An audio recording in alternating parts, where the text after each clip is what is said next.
Hello, BookTube. Another night. It's another night, another stem winder. We had a good day. It was a good day.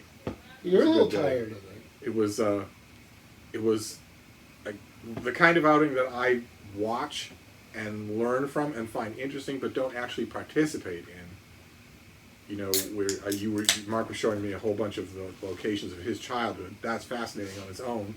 And we went to a place, what was it, the Vermont Country Store? Yeah, in Rockingham. There's two of them, one in Weston. It's a jam-packed place, absolutely fantastic. Wooden floors, wooden rafters, and as much Vermont stuff as you could possibly want. Unless you went to my attic. Socks, shot glasses, sweatshirts, taffy, everything. Fudge, maple. I didn't get anything there, whereas if that same store had been full of used bookstores, today's outing would have been very different. I didn't get anything. I had Frida with me, and that was a lot of fun. But it wasn't the same thing as going used book hunting. I went outside the box. He went outside the box with me as his guest. So we were talking about tonight what we're going to do. One of the reasons we even decided to do this was because of a comment by a friend of ours, Leonard Mayer. And he started it. You have him to blame. Yes. And Leonard had introduced me to a book on the history of British spy thrillers. Kiss Kiss Bang Bang by Mike Ripley. Wonderful book. And I loved on the end pages, I don't know if you remember, it had all the old covers. I vaguely remember this book. I don't think I ever read it. Oh, it's a wonderful book. So I thought we'd start there and move our way along. And I'm just going to throw out some of the names from the early period. And the early period of thrillers. Well, it's not the early period of thrillers, just the area covered in this book. There was a time when British thrillers were pretty dominant. Desmond Bagley, Alistair MacLean, Len Deighton. But are we calling Len Deighton and Alistair MacLean thriller writers? The adventure novels like that, even Bagley is sort of bored. So adventure novels count? Yes. As thrillers? Yeah. I have a hard time with the categorization. I wrote a column for you on thrillers. I'm trying to figure out. Well, I think it's changed since then, but originally those would have been considered thrillers. And if the definitions changed, then we would just adjust it for this conversation. I think the definition has morphed to it being about a criminal. I'm not sure, because didn't Clive Cussler and all, what's the Thriller Writers of America, they've been including more than just a Lee Child type thing. Yeah, I guess they would definitely be thrillers. Yeah, so they would include, I think. Well, maybe that's a part of the conversation. Is there a time when a genre definition becomes too broad?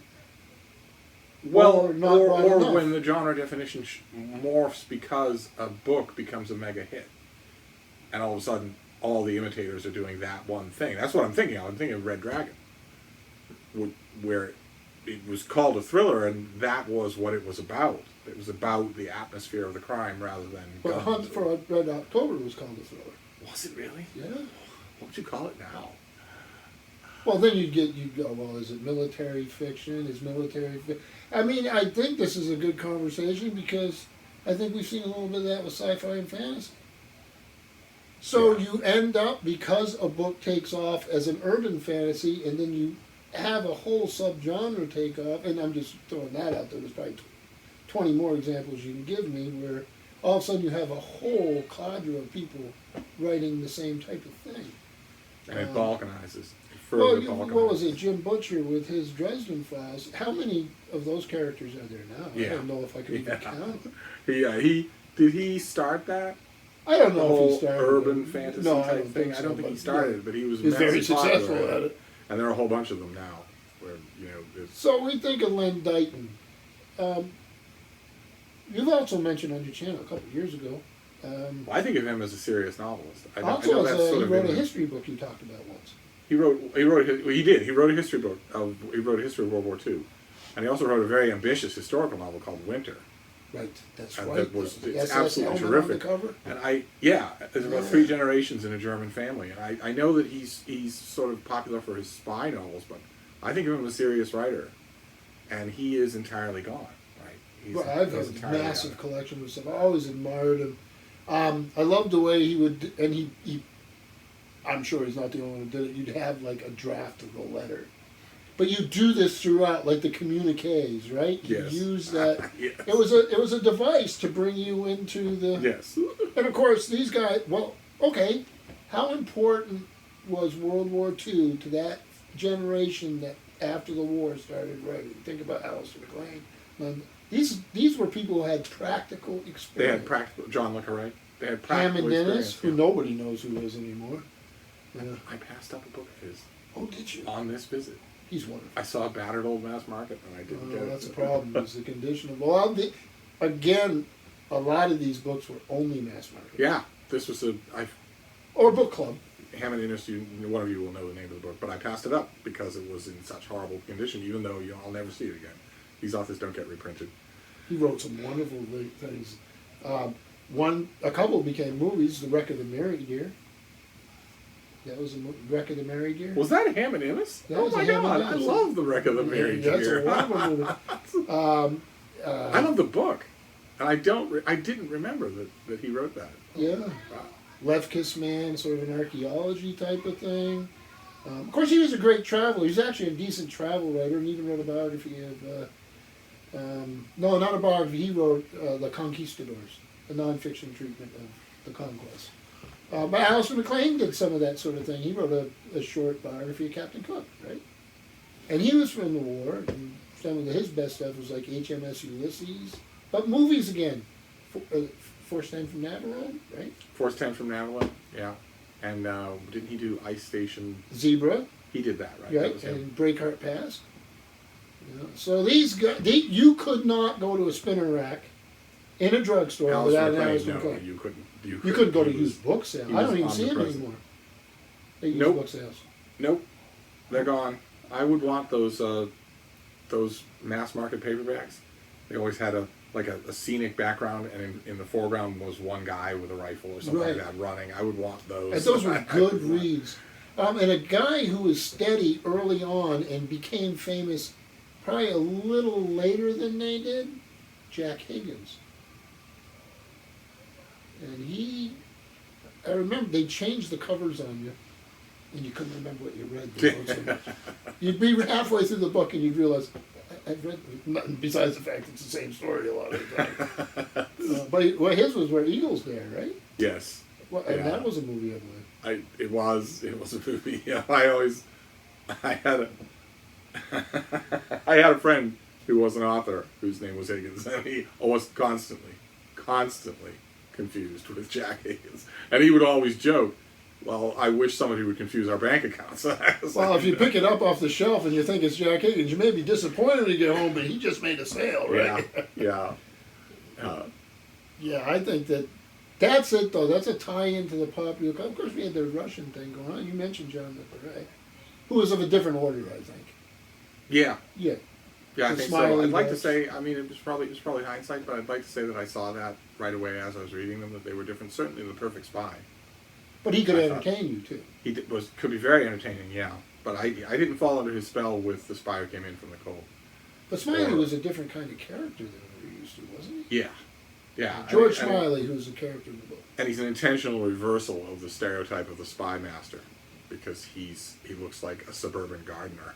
But He is a again, suburban John le gardener. Carré, Cornwell's his last Yeah. name, right? It has a background, like a lot of these people were veterans of World War II, or veterans of the intelligence Yeah, service. he was a veteran of the intelligence world. Had to be decommissioned, Yeah.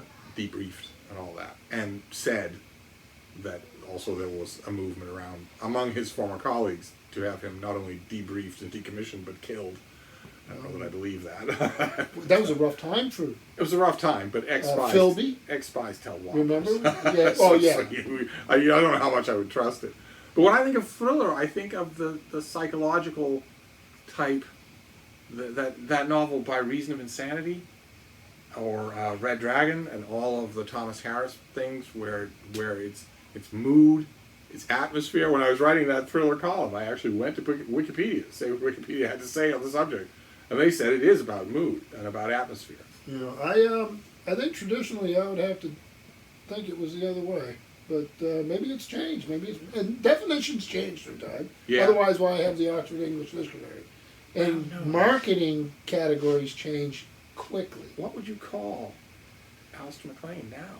Would you call him a thriller? If he came back, would you call him that? I don't know that anybody reading Hunt for Red October today would call it a thriller. I don't know what they would call it. Military fiction? Well, of course, Brad Thor's called a thriller. Yeah, that's true. Fiction. Brad Thor is called a thriller. I think you would tell. Who's writing? The guy who did the Gray Man, who's been doing a lot of Tom Clancy. Yes. Greenie? Mark Greenie. Yeah. And Ted Bell. Ted Bell. Who's the guys that are? Well, there's multiple people who are writing with Clive Cussler now, and I think those are thrillers. In large part, his son, but rumor has it that his son doesn't have any literary ability, so that the son just has the last name and it's being carried forward. And of course, the Weisenheimer response to that was, if he doesn't have any literary ability, then he's definitely a Cussler.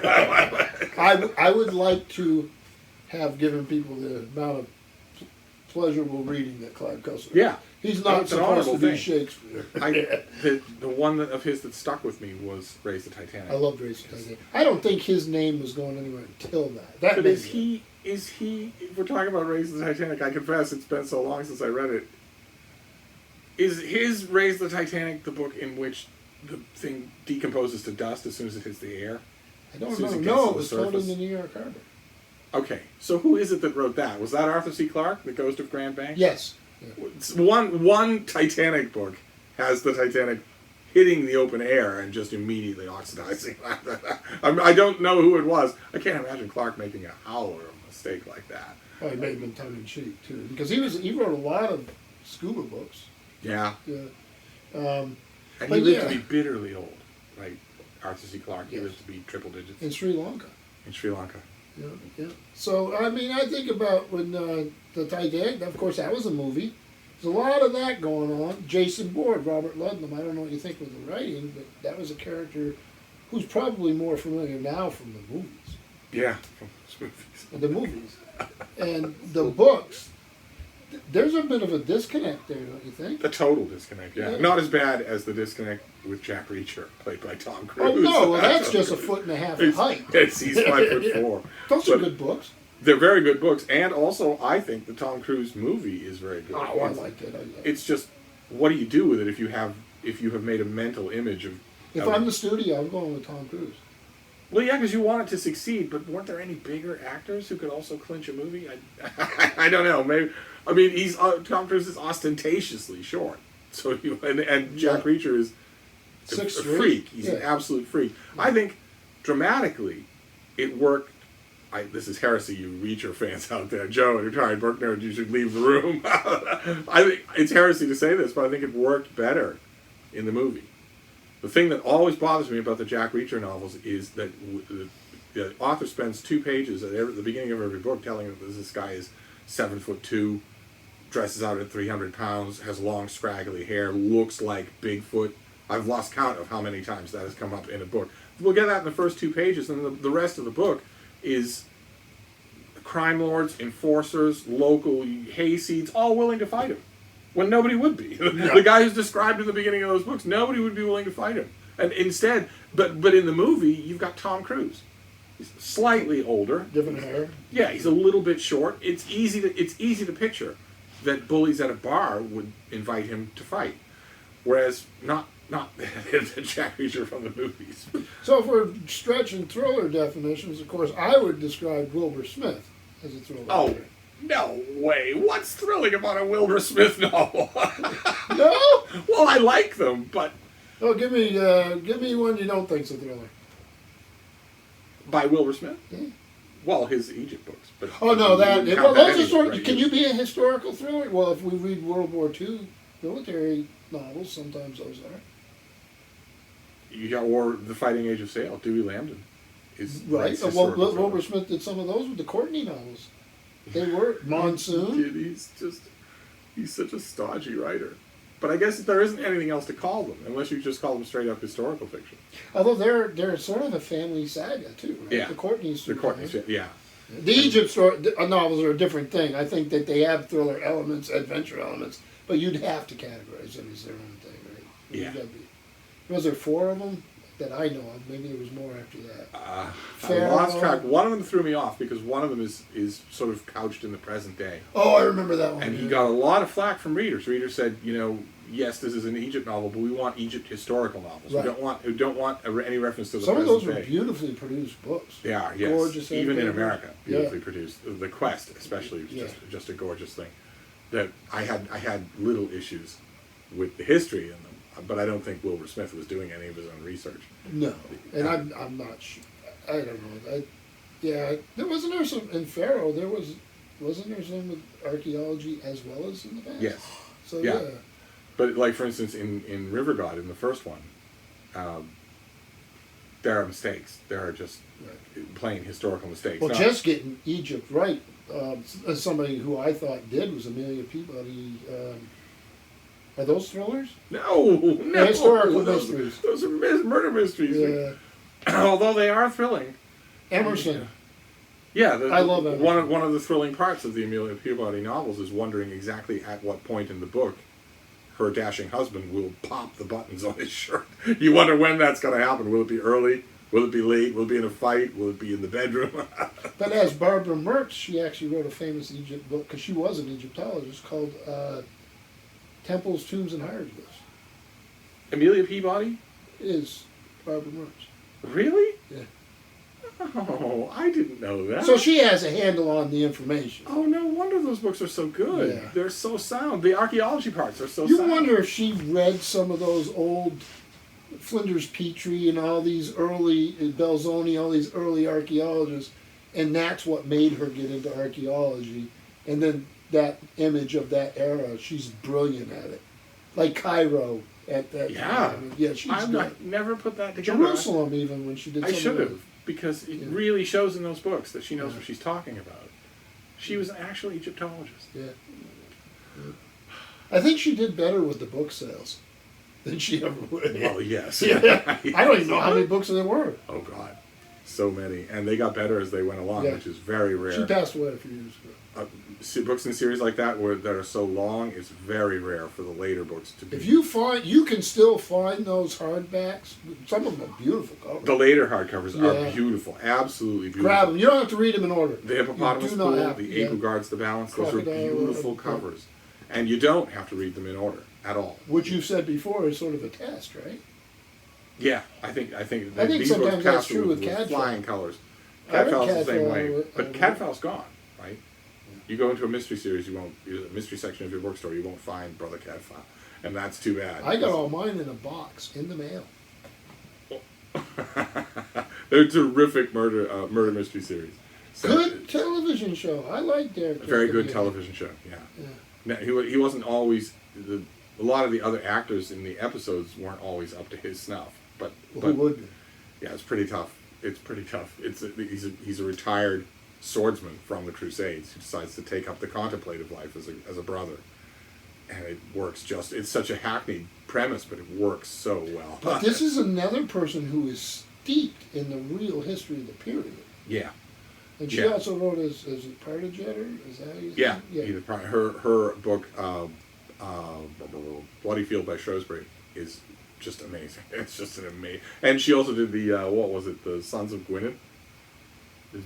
These trilogy thing. It was a tetralogy, I believe. Yeah. It was a big fat trade paperback. Yeah. Those are terrific, and That it's you see amazing to around see. sometimes. It's amazing to read those historical fiction, straight up historical fiction, and realize the job she did in her murder mysteries of taking out the exposition.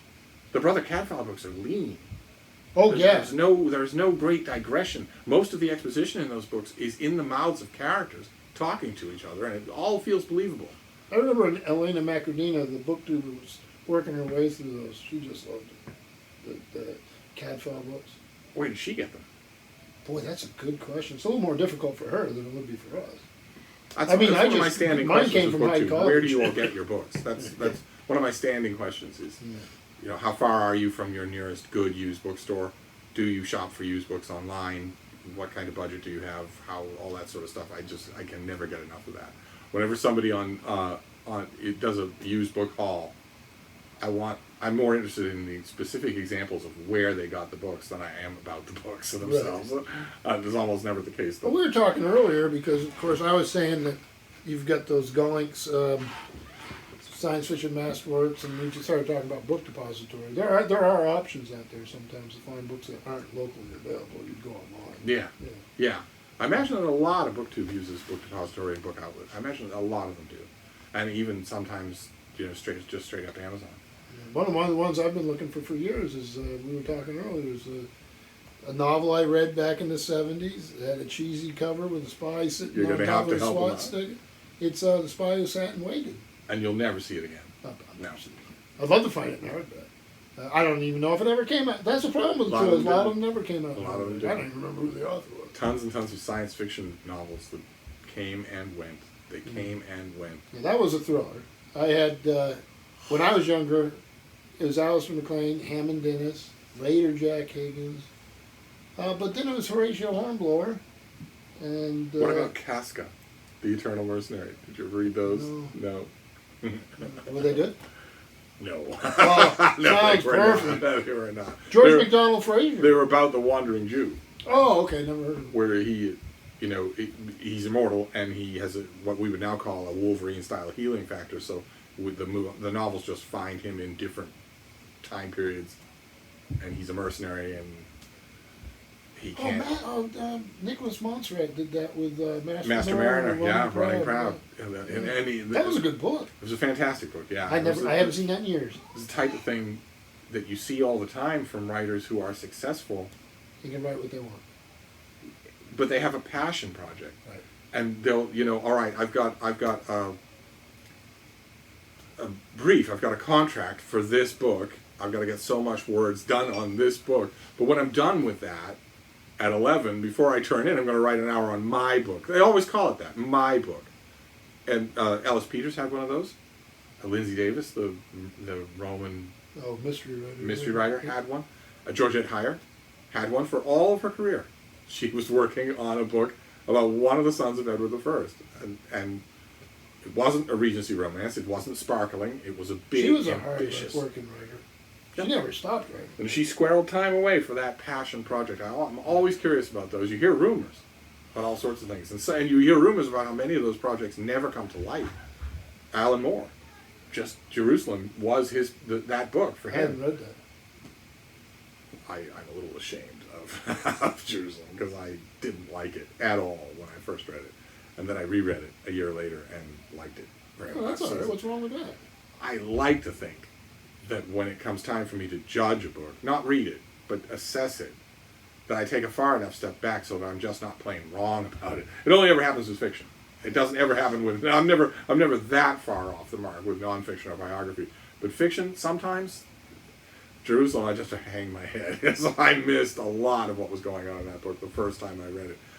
And it gets even worse than that, because I think the reason why is because the trade paperback was so attractive and the hardcover was so ugly. It's pretty shallow. Yeah, I like being shallow. I work at it. So did you ever read Douglas Reman? And did you like him? I know you've known a ton about World War II. I did read him. I think I like the books, kind of, but they seem sort of lifeless to me. I like the motor torpedo boat ones, those smaller theater of operations. He really Adriatic with the submarine. Wrote too much. Well, he did, because he was also Alexander Kent. Yeah, he was 3 different people. Yeah, and Alexander Kent was Bolitho novels. I like those. Yeah. But it's not Horatio Hornblower. I wish that he had paused. What was his actual real name? His real name's Douglas Reman. It is. Okay. He died 2 years ago. I wish that he had paused. Yeah.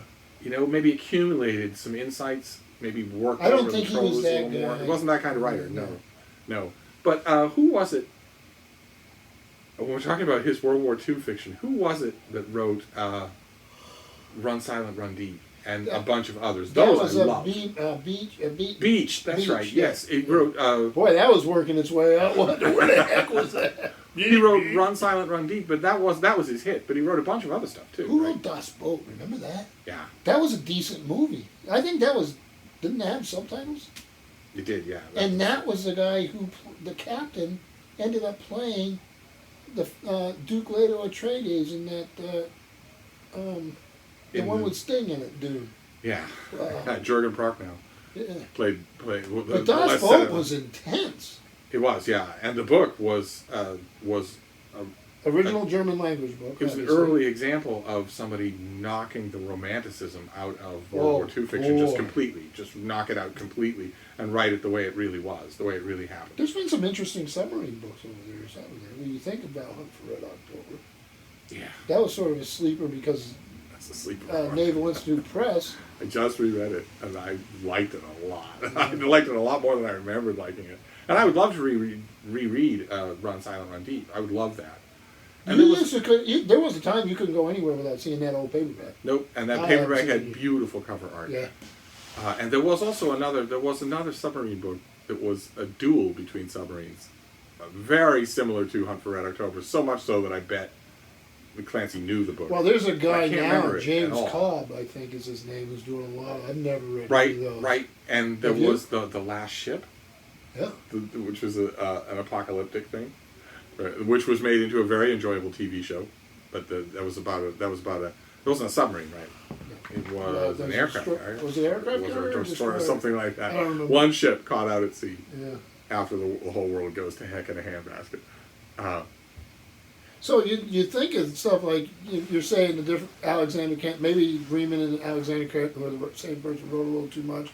We know that Horatio Hornblower made that such a big sales area. Right. But what about... the Hornblower books, any one of them is so much more textured than absolutely. He's a different kind of writer. But I think Patrick O'Brien's a different kind of writer than... There is a difference between C.S. I know not everybody liked it, and I love them both. But Patrick O'Brien is a writer on a different stage than these fellas. He's using the same stage. You don't want to be disloyal to Forrester. Patrick, I'm happy to be disloyal to Forrester. Yeah. Forrester's a great potboiler adventure writer. And I'll read him now. Patrick O'Brien is a great writer, period. not a certain kind of writer, he's just in a class. Forrester wrote, though, like Africa Queen. And but you read those books, I love them. I do too, but they are not, there's not anything like I would never say what that. Patrick O'Brien can do. Changed. Oh my God. There are just, in those, I mean, it's a long series of novels. It follows two characters throughout the whole of the Napoleonic warfare era. That might seem to you like it's both intimidating and boring, and they're not at all. Once you get used to the rhythm of the language. They are beyond brilliant. And Patrick O'Brien made a very risky choice with the first book, Master and Commander. He decided this book will not have a glossary, and it will not have any anachronistic language. Instead, my characters will just talk the way they would have sounded if you'd overheard them. Guidebooks are an industry. Guidebooks are an industry. One's on the charts, one's on the language. I read the first one when there were no guidebooks, and I had I have a good knowledge of the nautical terminology of the time. There's a learning curve in the first book. By halfway through the first book, if you give it a little bit of goodwill, you will know what the characters are talking about. But he doesn't slow down. And once you get past that, there are scenes in that run of books that are so incredible. The bear. Jack Aubrey is this gigantic guy. He actually gets bigger as the series goes on. His reported height gets bigger as the series goes on. And there's one point where he has to dress as a bear to cross a hostile territory. 103-degree heat, right? But the biggest fictional character... Or the episode where they've got American whalers on board. Yeah. And the American whalers are just louts. They're just such louts. And they take to going to the edge of the ship and saying, "Sail ho! There she blows!" as a joke. When on a British ship of war, you don't do anything like that. And one of their antics when they're doing that causes Jack Aubrey and Stephen Maturin, our two main characters, to fall overboard. Because of these dumb American whalers. Some things never change. But like I was saying, Patrick O'Brien's greatest fictional character was himself.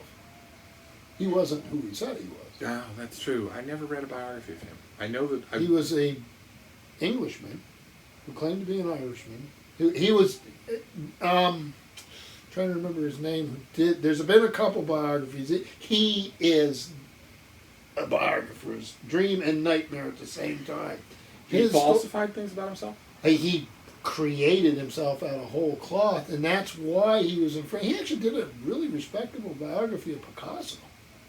Patrick O'Brien wrote a biography? Yeah, and he also translated from the French quite a bit. And he was friends with all these people. He was a very complex man.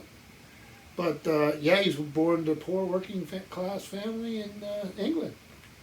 And the story, and his upbringing was a little rough. The biography, it's slipping my mind who it was now. The same guy who did a lot of these guide, what we were talking about with the language. Right, and, okay. and a fellow who did I think he edited the Heart of Oak Classics. Remember those trade paperbacks?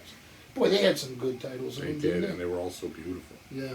But Patrick O'Brian actually was sort of a recluse in France to get as far away from England as he could, because, of course, everybody could figure out everything in pretty short order about it. This is a case, though, his brilliance is his brilliance, his writing's his writing, his personal life informs it in some way. I didn't know it was that torturous. I'm glad that he experienced, huge amounts of success. The torture end of his life. Anyway, I'm glad that he lived long enough to see that happen. Even to the last, to the end, when he was finally, you could tell when the acclaim, it was New York Times, wasn't it, that claimed it was the greatest historical fiction ever written, or written in the century. I can't remember what it was. The reviewer for the Times. And Norton had the rights over here, and did that beautiful paperback set, right? Yes, and they also did that box set with commissioned artwork. And of course, he had to do appearances, and that proved to be a bit of a problem. Yeah, I would imagine things what you started just to said. unravel, and it's right before he died. The critic that said it was a fantastic historical fiction went one step further and said that the whole shelf of novels are actually just chapters in one big book. I think there's a fair. It certainly feels that way. Yeah. It certainly feels that way. It's very unlikely in the course of reading Patrick O'Brian novels that you will remember one novel. When you're finished with it, the incidents will blur together. You'll have trouble remembering what was in each book because it's the scenes that stand out. So it does feel like you're reading. World-spanning. I mean, we're not talking about the North Atlantic. We're talking about the world.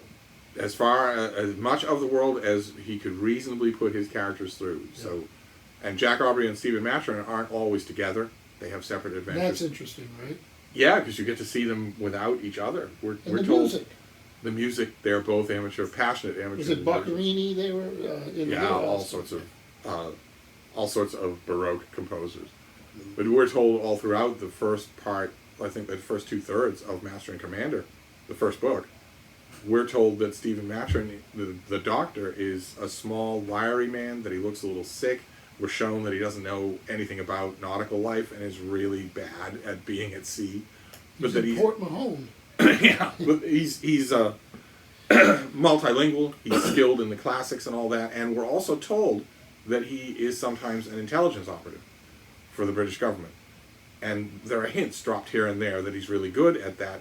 You have to wait. I don't even think it happens in Master and Commander. I think it happens in Post Captain, the second book, where we see Maturin alone in a tight spot, just casually putting one bullet in the forehead of all the people that he's up against. You don't see anything like that until when he's with Jack Aubrey, because Jack Aubrey is 7 feet tall, 300 pounds, and has a crew that are willing to die for him. So Stephen Maturin never has to do that. And Maturin can be dying on an island and cataloging every weird plant and animal and seashell. And he can be dangerous. He's a product of the age. There's a scene, Jack Aubrey has a horrible, his mother-in-law is just this horrible, horrible creature. And Maturin puts up with her through 2 books. We see their encounters in 2 books. And then the third time that they encounter each other, she has the ability to do a great deal of gossipy harm to Jack Aubrey, and Maturin takes her aside and tells her, "You will certainly not do that. And here's what will happen to you if you do." And it's a side of him that we don't see. We don't see it in any of the other books. When they first meet, they're going to kill each other. Yes, because they're at a concert, a Glasgow music concert. They don't know each other at all. They just happen to be sitting next to each other. One of the greatest first meetings in all literature. And Jack Aubrey loves classical music, but he's a bit of an oaf, and he is tapping the wrong beat to the music. He's doing it wrong, and Maturin tells him, "Sir, you have to stop doing that." He jams his elbow into Aubrey's ribs. Not a good idea. You wonder how? Well, I don't wonder how that would have turned out. Well, it's like Spock and Kirk fighting. I mean, it's it has it. It's a great moment because Aubrey he's not the sharpest tack in the box, so he's wondering for the rest of the concert whether or not Maturin intended to insult him. Although they go to meet. They have seconds. Yes. They're ready to do this. But they end up being best friends. That reminds me of another series that I always loved. I don't know where you stand with it, and that's I love Bernard Cornwell's Sharpe novels. I love those. Totally wonderful. Napoleonic War, so you're shifting the stage. Most of it's Portugal, Spain, that type of thing. You're shifting but now, to the later world. he did some India stuff set earlier. Right. Some Raj right. stuff. Yeah. But the Sharpe books are just you're shifting from the world of Nelson to the world of Wellington. Very much. But still the same general theater. Sean Bean did that TV series for BBC as Sharpe. Sean Bean. The guy who was Boromir? Yeah. No kidding. It was wonderful. Oh, that's right. That was him. He had the Irish sidekick, Patrick. I completely forgot that. Yeah. That was Sean Those Bean. are wonderful novels. They're really... I mean, I've read later Bernard Cornwell stuff, and I know everybody really likes this, the Last Kingdom. Yeah, these Alfred the Great books. And those are on TV, too. But and I like them. I think I have all but one of them. But I really like the Sharpe. Sharpe. I think that he's... Boy, wouldn't it be nice if somebody did a nice big edition of those? Maybe something like the Norton ones with the 4, or like my Folio or something. I don't know if it happens that easy. It has dedicated fans. Oh, Sharpe. There'd be people who would buy that. Yeah, he was really... but then that brings me another one. And this was a fellow who wrote tongue-in-cheek. It was one of them was George MacDonald Fraser. Flashman. Yes. So if you believe literally that this most politically incorrect guy who ever lived in the world, you have to understand it's a send-up.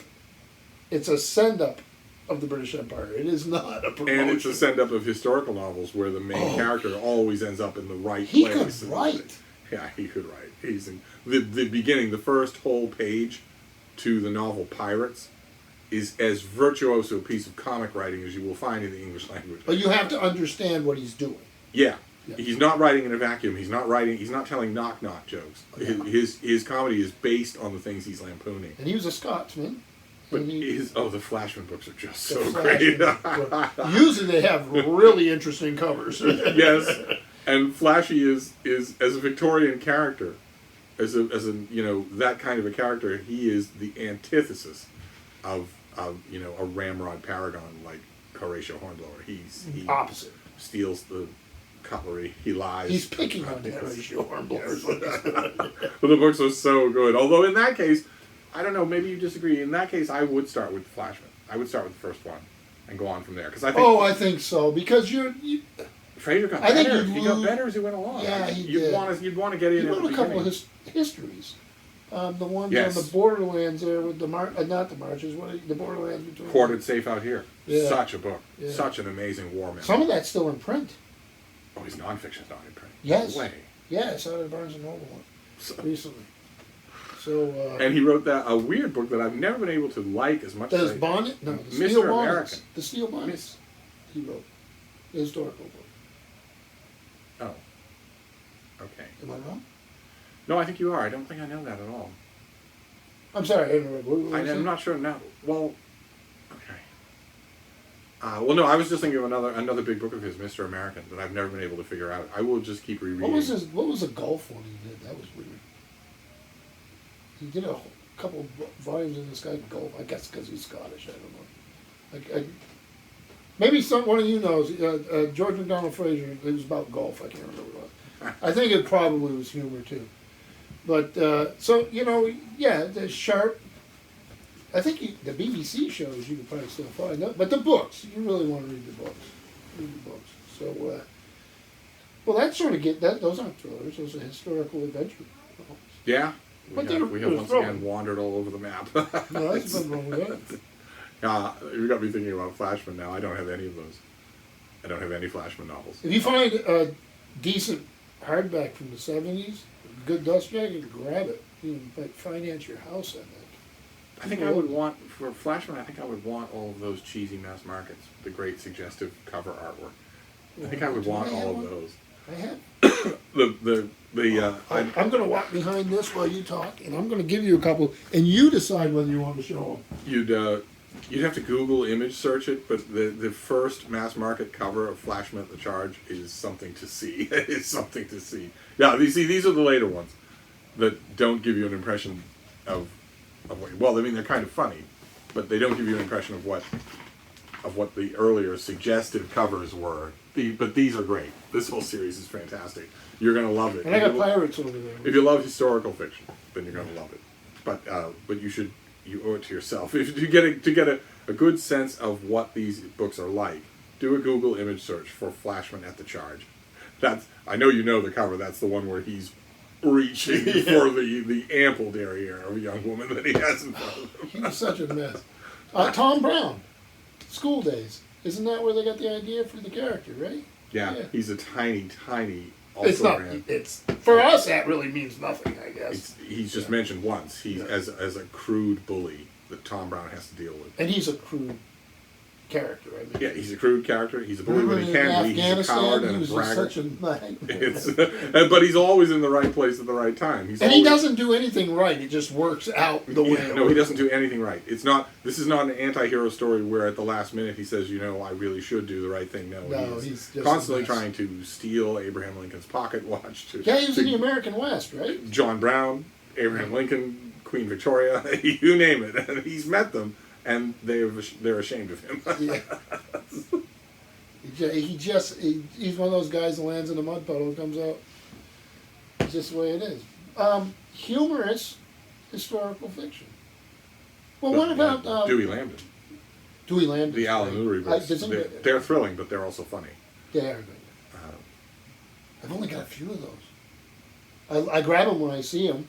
They are continuously published. But once they're published, I don't think anybody gives them up. No, they're sort of a middle ground between Flashman and Hornblower, because Alan Lurie, the main character, is a scoundrel, he is a womanizer, but he's also heroic and he's also brave. So you get sort of the best of both worlds. And boy, oh boy, can Dewey Lambden write! Right. His action scenes are just incredible, and the focus is on Alan Lurie. He doesn't have a partner. He doesn't have he's not constantly showing up to fix his career. So you get all sorts of personal adventure stories. I forget. I think it was one of the first or second books in that series that climaxes with a sword fight in waist-high surf between him and the bad guy, and it's done perfectly. The novel feels perfect to have brought you to that point. But the humorous historical fiction, the only thing I ever think about is No Bed for Bacon. A great Tudor novel that is just, it's hilarious. Most Dewey of it Lambden, I'm thinking about that. How many books are there in that series? A lot now, yeah. It's still going on, right? Yeah, the last one was Much Ado About Lurie, I think was the name of it. I could swear that I was sending you those, but I guess I wasn't. I'd read them. The last one came out, I think, last year. I think there's another one due out this year. And I don't really know. I think you would probably have to read those.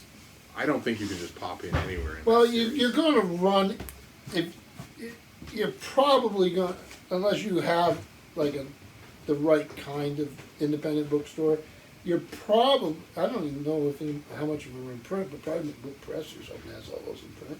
So you do it online, but if you're in a library, so you're probably going to have a random volume. Yeah. I wouldn't say skip it. Yeah, first 3 Alan Lurie were in mass market. Then they all went to trade. But I think McBooks Press probably does them all in trade now. Wow. That'd be something. Well, they do a lot of those long series, like McCutcheon's Half-Eyed, the World War I naval adventures. They do, they do some old ones. I'm trying to think of the name. Boy, my memory's going, but there was VA. It was actually a woman writer who wrote like Crimean War type fiction back in the 20s or 30s. Oh, it's gone. Go to McBooks Press site. They reprint a lot of that stuff, but they do like Dewey Lambden and McCutcheon. They do. What about Riemann? They do Riemann. They do Alexander Kent. They don't do Hornblower because you can't. It's hard to get the rights to some of these. Sometimes they're getting American rights, and they don't have British rights. Like Julian Stockman is one of the big ones now. The kid novels. He's still going on. Oh, he's still going. He's an ex-Navy guy. I like those. I don't love them, but I like them. I'll grab. I'm going to grab. What's the other one though? There's a newer series. It's in the American Revolution. Oh, Nelson, James Nelson. Right. Yes, that's right. Yep. He's a good nonfiction writer. Wasn't there another series though? Not him, but somebody. I want to say the main character's name is Putnam, and we find him. It's the Shores of Tripoli. That book, The Shores of Tripoli. I don't know that one. But if I do, it's gone. It's probably, there's the memory some. Goes. Well, yeah, but there's some of these people that are writing in this. This is real a sub-genre. I mean, not everybody's a Patrick O'Brien. We're naming some of the bigger names. Yeah. But there's a lot of younger writers working in this that have not gotten. Yeah.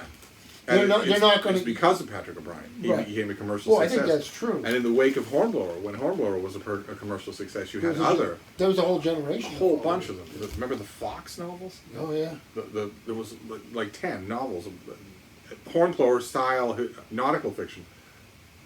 Those things are gone. They were completely make weight, but they were flushed. Well, Dudley Pope, wasn't he supposed to be Dudley the Pope? next Hornblower?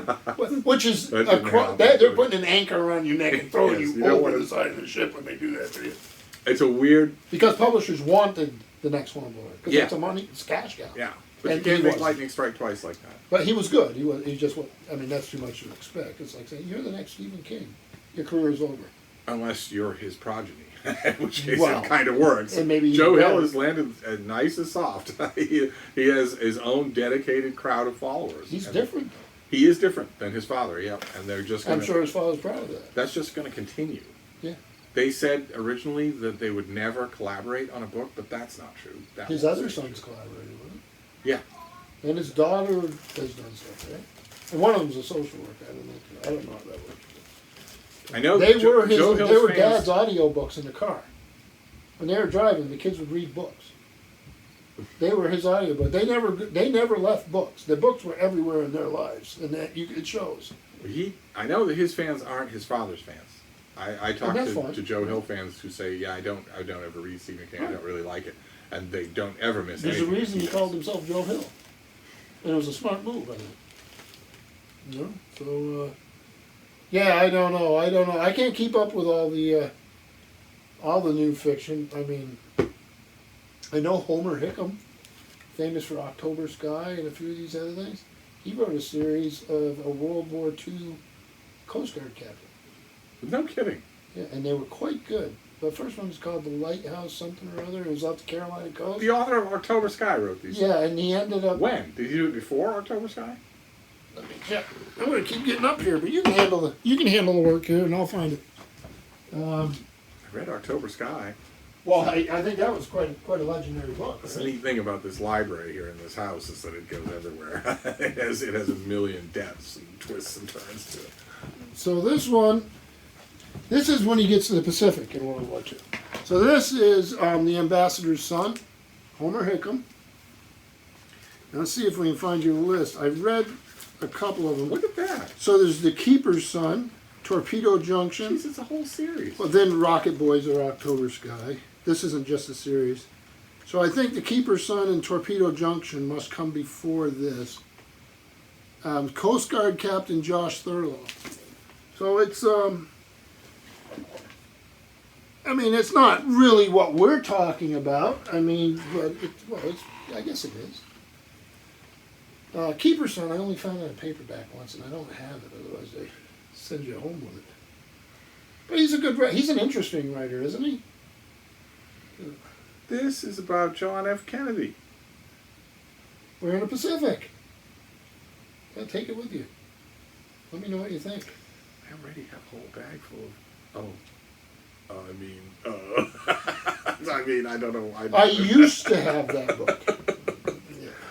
It's hard not to get sticky fingers in those places. Yeah. Not only because there's so many great books, but because they're also impeccably displayed.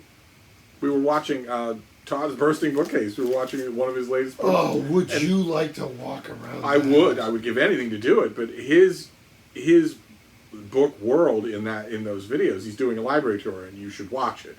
If you haven't seen it, you should watch it. He reads good stuff. He does, and he has a great eye because he talks in his library tours about finding these things amidst seas of other books. Scout. But in his background, there are teetering piles of books on his shelves. The books are. If I was single, what do you think this place would look like? I'm just trying to stay alive. Oh, I see. Well, then kudos to Deb, because this place doesn't look like that. The books are all in order. They have their places on their We shelves. watched Todd's, one of his more recent videos, I think last night was it, or today? To last night or today. Yeah, and we're both looking at different piles, trying to read titles. Yes. And he has a line of Sandberg, and both sets of eyes are slowly going towards it. I would apologize, except that I'm sure he does the same thing. All book people do the same thing. He's there earnestly talking about the book that he's pulled off the shelf, and we're looking over his shoulder. We're trying to say, what is that book by his hand? Yeah. What is that book next to his head? That happens in any case. I haven't seen that in years, that type of thing. So that was fun. But yeah, Homer Hickam has had... Rocket Man was a pretty big... This is a book called The Ambassador's Son. Yeah. This is about Joe Kennedy, the ambassador, and his son, Jack Kennedy. This is a novel about that. I didn't even know that it existed. Yeah, take it with you.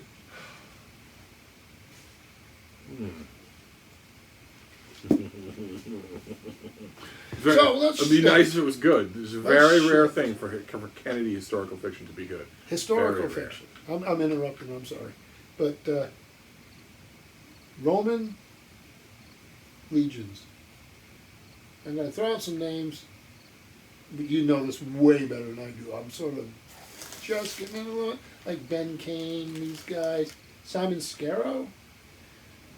Just start yabbering about it. I want to hear about it. They're really good. You just dig in. Where do you start? Who's the not the Patrick O'Brien, but maybe the Horatio Hornblower of that crowd? Who did? It depends on what you mean. It depends on what you mean, because Hornblower is not just impeccably researched; it's also very gracefully written. No offense to Ben Kane or Simon Scarrow or any of the other people doing this, but there isn't a Patrick O'Brien for that world yet. It's a tough world to write. There's a lot of detail. We know a lot about legionary organization and the people who were involved. But it's also tricky because we also know campaigns. You can't. It's the fans of that period don't like you to embroider. They like you to stick to the facts and dramatize that. That's why Colleen McCullough, when she did her long series, I just couldn't make it through those. They're pretty much of a slog. But there's a reason why there's 300 pages of explanatory notes at the end of every one of them, because she's dotting every I for the Roman fans that she knows will call her on anything that's wrong. Is that a passion project? Yeah. Oh, yeah. So she made all her money, and she could do what she wanted. And she could do what she wanted. Those were, I mean... If you go to your publisher and say, hi, I'm the author of The Thornbirds, and for my next trick, I want to spend the next 15 years writing an 8-volume history of novel set in ancient Rome, yeah, that's a passion project. She was as big in her time as Dan Brown was in her. Enormous. Yeah, enormous. I never got The Thornbirds. Oh, neither I, but it sold. Never got it. And Magnificent Obsession, I never got it. And I'm not sure what the 21st century would make of Tim. That was another breakout book of hers, but I'm sure the 21st century would consider it completely inappropriate. I picture that with, like, the Fire Pavilions. Who else was it? But even the Thornbirds never sold as well as the Fire Pavilions. Oh, really? That was Is a that class true? of its own. I think of the Raj Quartet. The Raj Quartet, yes. Those were all big, monstrous sagas. Very ambitious books. Very big, very ambitious books. And you still have them. You have Ken Follett writing that kind of thing, a big passion project, 1,000-page historical novel. But oh my God, if you haven't read The Far Pavilions, I mean, I won't go so far as to recommend the rest of MMK, but The Far Pavilions, oh boy, if you haven't read it. You couldn't go anywhere without seeing that. Couldn't go anywhere without seeing it. Of course, I recommend, I mean, we're talking about them in the same breath, but the Raj Quartet is actual literature, so of course I'm recommending that as well, but you won't be tempted to equate the two, but The Far Pavilions, if you can find it, it's 1,200 pages long, so you're going to worry, that it's an investment of time, but you're going to love it. It's epic history. It's really it's just epic. I know that I always think of it in the same breath with the Raj Quartet, and also a book that I don't think translates well to the 21st century. Forever Amber is also a 1,200-page historical novel about a wench. And it's absolutely wonderful. But I've given it to some fans, to some readers of historical fiction who are young, who were born roughly with this century, and they don't like it at all. So. What about Sacagawea? Yeah. Remember that big giant thing? Who did that? I don't even remember. Waldo. And that's a terrific. Similar book. type of thing, though, where it's just massive. Yep. There was this. We talked about it. I had when I showed Long Knife. Oh, that's just mid 20th century historical novels. These gigantic things that are so good. The Source by Michener. God, I love that. The Source by Michener, Alaska by Michener. You know, when I was in Poland, they still read Poland. Yeah, he's read in a lot of places. In Poland. It's the weirdest thing. You go to, for instance, Mexico or Greece or whatever, and you talk to people about Michener, and they are amazed to find out what Americans think of him. They think, well, okay, yeah, he's one of the great American writers. They're amazed to learn that Americans look down their nose at Michener and think, oh, yes, this is beach reading.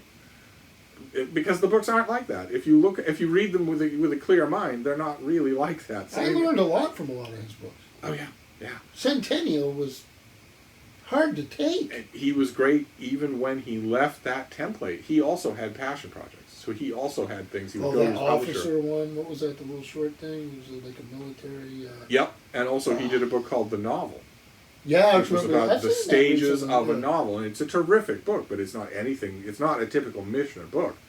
It follows the course of a novel. We follow first the author writing it, then we would change focus completely to his agent getting it and then working to sell it. We go to an editor, and then we go to a book reviewer. And it's terrific. And same thing with Herman Wouk. Well, I read Michener's autobiography, The World Is My Home. It's fascinating because he had a very set mindset. Totally He's sort of a professor type of guy. Yes. I don't get the impression that he would have been fun to know. Oh, no. But his books are just... I don't think he ever stopped. Nope. His feet would have been moving while he was typing, I think. One of those, really something that you all want to look into. He didn't ever stop. A lot of the authors that we're talking about never stop. You don't have to stop. No matter how busy you are, you don't have to stop. Oh, no, he was a worker. Yeah. He would have had no patience for... And he, reaped the benefits of that. So... He used to travel with art postcards in his pocket to make sure he learned like every major piece of art in the world. He never stopped working. Mm. I mean, you can say what you want about that, but that just gives you... And he traveled with his manual typewriter, right? They said, I knew somebody who lived near one of his summer homes, and he wrote on a continuous sheet. You almost thought of Kerouac, but it's different. And it would be billowing out the back door. And he had research assistants, of course, when he was older. Of course he did. I mean, you would have to. But he went all over the world. I wonder if he knew Samuel L.A. Morrison. They would have passed close by each other in the South Pacific. They certainly wrote a lot alike. They certainly had the same prose from 50 years earlier resonating in their minds when they wrote. They're first cousins to each other on the printed page. Yeah, that's right. But Eliot's gone completely. So Michener is still around. He's not gone in this house. No, he's not gone in this house. And Herman Wouk died at 103. Right? We saw him in Todd's library tour. I was reading him after the funeral, right? What was it that he showed? Oh, the beautiful trade paperback, The Cane Mutiny. Yeah, that's right. Which is a terrific book, and people don't, if you only know it from the movie, then you won't be prepared for the humor in The Cane Mutiny. It's kind of ribald. It's not quite as funny as what is it, Youngblood Hawk? Yeah. But it's still funny. Do you even see that anymore? I used to see that all the time. No, I always used to crow triumphantly about Updike and Mailer and Roth when they were alive, saying that it was them being alive that kept their books alive, and that once they died, the books would quickly go into the grave with them. And people always thought, oh, you're just saying that about writers that you don't like. It's actually not true. That phenomenon, I believe, is also true. Well, the problem is Library of America, as much as I love them. Why, in his lifetime, while he was still kicking on both Roth and Updike, did they publish? And because they got the funding. Yeah, and because the authors like the idea of being immortalized in America's, library. It is for the most part, but I think that they had donors But I don't just say that about authors that I don't like. I really like Herman Wouk, and he is another example of that. I believe his books will die now that he's not around. The Library of America did Cornelius Ryan. Yes. And they could do Herman Wouk. It would be a pretty ambitious thing. Imagine a 2-volume thing, The Winds of War and War and Remembrance. I think they'd sell. There's awesome. A power to Library of America. Theoretically, Library of America doesn't care if they sell. Theoretically, I think they probably do. Yeah. Why? So. Why though? In this collection that you have, why don't you have their science fiction volume, the box set? Couldn't afford it. But you're a head librarian of a library the size of this living room. I can't. Who was the big? I can tell my memory's gone. But the big book reviewer of for the Washington Post there that was around forever, published tons of books. Dwight Garner? No. Washington Post. He was always there. He had a column, I think, maybe. Geez, you're gonna know who it is, and I just can't dig it out. But one of his books with published articles, he's talking about. Alexa, who is Steve Donahue? She's a little shy. We tried this experiment before. I am identified Alexa, as a Victorian jockey. Who is Steve Donahue? What, she just doesn't work? That's terrible. So I'm not going to ask her who the Washington Post book reviewer was. But he talked about his ideal world would be to just walk away from it all and be a small-town librarian. And I'm thinking, dude, you have no idea what you're talking about. Why is it the other guy's job is always the other guy's like job is always paradise? better. The Boston used to have a gay and lesbian bookstore called Glad Day. It's gone, but the owner of Glad Day, it was just he always called it a pop and pop organization. And he was this wry, sarcastic guy. I loved him to pieces. One time I was in Glad Day and I was just shopping. It was this tiny little shop when these two guys came in, and they were walking stereotypes of what Hollywood likes to think of as the waspy married gay couple. And they were walking around talking to each other as if there was no one within earshot. And they were saying, "Oh, Harry, this is exactly the kind of little place we should open once we retire. Wouldn't it be so much fun?" No work. And my friend John was saying, "How would you two like to haul ass with Ingram boxes all day long? Who do you think is going to do that when you open the little shop?" We always think the other person's job's easier, you know. Unless I have people come in and they see me reading, and it is very rare. But if they do, I say, "Well, this is what you're paying me for." Well, librarians, especially librarians in small libraries, must get that all the time. You go to a library or an event or a party, and you say what you do. People must say all the time, "Oh, I would love to read all day." Yeah, I mean, it doesn't bother me so much when they do it to my employees. Well, what do you do? She just sits at the desk. No, she doesn't. She knows how to do things on the computer. You can't imagine that I can't do. That's why you can't make her mad. I don't want her to leave. I get the same thing. I get the same thing. I mentioned if I'm in a gathering of any kind and I mention that I write for a living, invariably somebody that I'm talking to will say, "Oh, I better watch my grammar." You know, he writes all the time. I get a little self-conscious. But you can't do that job. There's so many people who want to be writers who just do everything but write.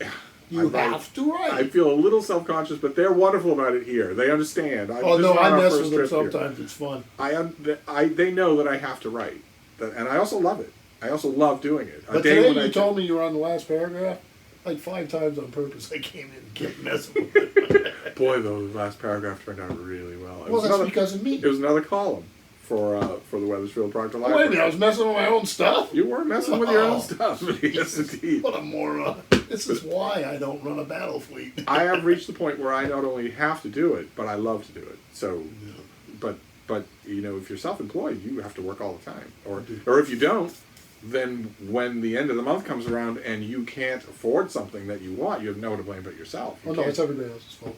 You can't look at when I worked in retail, you could look at the man, and say, "I wish you'd given me more hours," or "I wish you paid me more." But if your money is at your own disposal, then you don't have anybody to blame but yourself. Well, that's true actually even in the other case. You're just not seeing it. Well, it's up to you what you do with your... There's a certain point where you just have to say the man ain't worth it. You know what I mean? But you are the man. I have board of trustees. I have community members. I have people on different teams. I get the strong impression that his board of trustees doesn't mess with him. I don't even think they know who I am. Among the other things, I don't think they'd want the headache of what would happen if you walked. Yeah, but they know I would. I love this place. Absolutely love it. It's all right. 14 patrons. It's the cutest little library. It really is. That's like calling me the cutest little guy. It kills me. That's a big library, pal. It's got lions out front. It does. It has two. The New York Public Library has patience and fortitude. These massive, impressive, carved lions out front. And I think somebody was having a little bit of lion envy because now the Weathersfield Proctor Library, which is just about as big as the bathroom at the Y, has two lions out front. And I hadn't seen them until we drove by today, and it's pretty. We had a little boy come in and was so excited about him. He grabbed the youth librarian by her hand, brought her all the way through the library. Which isn't really a lot, is it? I said that before you could. For him. Went out to him. Well, he was little. He had little legs. Got her outside and made her pat both lions. He was so excited about the lion. Maybe he was just trying to see if they'd bite. And did he sacrifice her? I don't know. The library's planning a slightly larger than life-size statue of me. The lion's standing sort of a trial with his hand like that while I'm on a line. Oh, never mind. It'll be tasteful. They're just putting the money together now. No longer. So send the money to my personal account, and I'll assure that it happens. Oh no, it's been great fun having you here. You've been bombarded with recommendations here. Just bombarded with them. It's a problem because this is what conversation is like here. We've both spent years and years and years reading. We do this all day, and we try to do a snippet. Like I say, we all blame this on Leonard Mayer. Yeah. It's his fault. But this does happen all day because even though I have been reading nonstop for decades, he will routinely come out with stuff that I didn't know about. And you do that to be constant. It's what lifelong readers are always doing. And I guarantee you, if we actually did walk around in Todd's library, we would both find things that we didn't know existed. Oh, absolutely. Right on our own subject. And stuff that we would want. Stuff that you would want, stuff that we would have to steal from him, but that we didn't know existed. But I don't know how he's going to do a library. Cats and dogs. Cats and dogs, but he's got books piled on top of... How is he going to possibly tour them all? His wife must be a saint. All bookish wives could learn. No? Oh, I just get stared at. My wife is a saint. And Zoe was a saint before she and Matt met their grisly end. I think she was just a person that had poor judgment, to be honest with you. Well... I might not agree with you. She loves nautical fiction. Did you know that? She loves nautical fiction. Oh, no, you sent her a bunch of Patrick O'Brien. I was there when you did it. O'Brien, that's right. Yeah, and then the Los Angeles, the California Forensics Department went to a shack out in the desert, found 2 bleached skeletons, and one of the bony fingers pointing at Matt, saying, pointing so at mad at you. The last live stream. They did a live stream in which they were saying, it's like an oven in here, but we're not complaining. The loincloth. Yeah, it was. They were clearly losing it by the end. I love them and admire them. But how far can you get from the ocean? Come on. We have a beach view without the ocean. It's all sand. But she loves, I know she reads a lot of nautical fiction. Her dad, I think, did. He sent us both that novel about Fallon. Yes. Yeah, he's quite an impressive character, Dad. So yeah, it must skip a generation. Wait a minute, we don't know how dangerous he is. He might be offended. That's true. It's true. Pops we don't want to make your dad mad, Zoe. So no, I think she would love to read some of the nautical fiction on the show. She may know some of the stuff you talked about that I didn't know about. There's a lot of these writers. I want to recommend Patrick O'Brien. I really do. Oh, you have to read Patrick O'Brien. Find Master and Commander, the first book. You can find him easy. He's an uphill battle at the beginning, but it is worth it. You're gonna be glad you did. Yeah. Especially for later moments in the series. You're just gonna. Every book has at least something. If you're a Jane Austen fan, read the third one. Yeah. Well, or a Jane Austen fan just in general. A number of critics said the thing this most resembles is not Horatio Hornblower, but Jane Austen. Is that fair? Yes, absolutely. Yeah. Yeah, because the characters are completely human. They're bounded by their own world. Their concerns are in their own world. That's true. And in so much historical fiction, including historical fiction that I really like, the characters are sanded so that they can talk directly to the present day, when they wouldn't be that way. They wouldn't be that way. You want them to talk in their own world through their own concerns. That's what the learning curve is all about with Patrick O'Brian or Jane Austen, is that you have to get into their world. They're not going to come to you. So I come from a nautical background, and I'm not a Jane Austen person. And I come to it from a Jack Hagan, Sam Mendes, Horatio Hornblower, that kind of world, but it still works for me. So I think you can come to Patrick O'Brian from a whole constellation of places. You're not a Jane Austen person? I have a wonderful setup there that I bought because you convinced me that I need to read it, and it's been sitting there pretty nice for about a month. No Pride and Prejudice? I have all of them. I don't read them. Oh. I will. I said I would do it. As soon as I finish the 2 read-alongs, I quit this one. I'm not sure how you managed not to read it. I could swear that last year there was a mandatory read-along. And the whole point about a mandatory read-along is that it's mandatory. Yep. If you were just a little older than me, I might listen to you. But wait a minute. We have a mandatory read-along coming up this autumn. Only 2 of you out of 500 have guessed what the book is. But it's not for a The while. Far Pavilions by him. Yeah, oh my God. What a read-along that would be. You couldn't find it, I don't You couldn't find enough copies. I couldn't guarantee that 6 of you would be able to find it. Oh, that reminds me. Well, see, now we're nattering. James Clavell. How did we leave him out? Good Lord. Good Lord. Yeah, James Clavell. Well, think about everything that's happened in Hong Kong right now. Talk about background novels about Hong Kong. Yeah. Yeah. The terrible shame about James Clavell is that people know him for one book instead of the 7 that he wrote. So, and a lot of the others are really good and really prescient. Yes, the Hong Kong thing, and before that, the Hajj. Islamic fundamentalism. That Hajj was Leon Uris. Oh, that was Leon Uris. What was his? What was the name of his Afghanistan book? His Islamic fundamentalist book. Oh, I don't remember. I knew he wrote King Rat, which was about the Burma and all that, wasn't it? Oh, that's going to drive me crazy. Taipan. Right. The Shogun. He wrote Shogun. He wrote Gaijin. Oh my gosh, I forgot all about Gaijin. That was a big old book. That was a big book. Really, really He liked good. big books. He was a reporter, wasn't he, in Hong Kong in the Far East? British reporter. Yeah, although you'd never learn that from his books. Him and Tom Clancy and Danielle Steele, they were, in the 80s, they were so popular that their publishers broke tradition and you had the front cover, and then the back cover was just a picture of them. Yeah. Not even an identification. Not Right. so-and-so lives in Denver or anything like that. It was just their picture. Because it was the publicist telling you, you don't need to know anything about this author. You know you love them. That's all you need to know. Remember Trevanian? We'll talk about not knowing who he was. I know. You weren't allowed to know who he Yeah, was. you weren't allowed to know who Trevanian was. Right? He wrote that one about the guy who played Go. Was it called Shibumi? Shibumi. And yeah. then Loose Action? Did he do Loose Action? Oh, God. I don't know. I don't know. You weren't allowed to. He was like secret. Nobody knew who he was. But it was a big deal. You were supposed to think that he was a big shot in the world stage. Right. And there was all sorts of speculation as to who he was. A lot of people speculated that the only way you could write his books is if you were already a writer. So maybe it's another writer using a pen name. Or a government person that's really big. Right, but people pointed to, the books were really well put together. Oh, yeah, they were. So people thought, this has to be a working writer. One of the primary candidates was Eric von Lustbader. Really?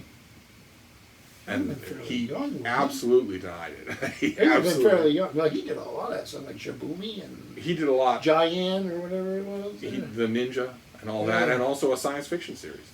And now he's doing the Bourne terrific. books. He does all the Bourne books. Yeah, he's a hack at the first water. Just keeps going. Well, in other words, he doesn't take every day off. Nope. It works. But now I want to know what is the James Clavell novel that I'm thinking of? We named all the others. We named all the James Clavell novels except the one I'm thinking of. They all grew out of his work, though. But there's one that doesn't involve Japan. It's not the Afghan. No, because Frederick Forsyth did some of that stuff, the Afghan and some of that. But he was the same thing. He was a foreign correspondent, a British foreign. Mm-hmm. I remember when he did the first time I saw like, oh geez, he did so many. Day of the Jackal, all those books. He was a big name for a while. Forsyth? Oh yeah. Oh yeah, he gosh, was. the de Gaulle assassination attempt in the beginning of the book. I'm sorry, this drives me crazy, but I don't need to dwell on. So I'm throwing out other things and driving him even crazier because he's trying to go through the files. But yeah, that's part of the fun, right? Yes. And then an hour from now, he'll scream the name of the title, and I'll jump. I will get to it somehow. I will get to it, or I can just look it up. That'd be the neat thing about the internet. Alexa, who is Steve Donahue? Steve Donahue was a leading English flat race jockey in the 1910s and 1920s. He was champion jockey 10 times between 1914 and 1923 and was one of the most celebrated horse racing sportsmen after Fred Archer, arguably only Sir Gordon Richards eclipsing him. Sorry about Sir Gordon Richards. I know it's going to kill you. bastard. Thank you, BookTube. We'll see you. So long,